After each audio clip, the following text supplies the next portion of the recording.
Okay, I've got a question here for Lawrence. It was 6G question 16J. We wanted to show that 1 plus cosec squared A tan squared C over 1 plus cosec squared B tan squared B equals to 1 plus cot squared A sine squared C over 1 plus cot squared B sine squared C. So let's have a go at it. I started on the right hand side with my 1 plus cot squared A sine squared C over 1 plus cot squared B sine squared C, and I changed the 1's to sine squared C plus cos squared C, so you can see, I'll just actually annotate it as well. So you can see my first step was I changed my 1 on the top to sine squared C cos squared C, and I changed my 1 on the bottom to sine squared C cos squared C. So obviously those are just both this 1 here.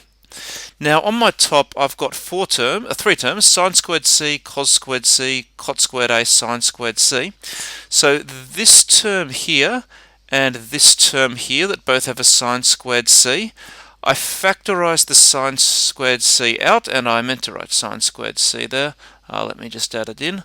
So I factorised my sine squared C out, and I was left with 1 from this and cot squared A from this, and there it is, sine squared C outside of 1 plus cot squared A.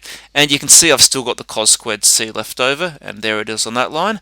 And I did the same from the bottom. I got my sine squared C, I factorised it out of the sine squared C, and the cot squared B sine squared C, so there's the 1 plus cot squared B.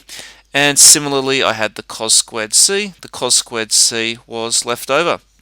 What I did is I divided the top and bottom by cos squared C. So I divided everything on the top by cos squared C and everything on the bottom by cos squared C.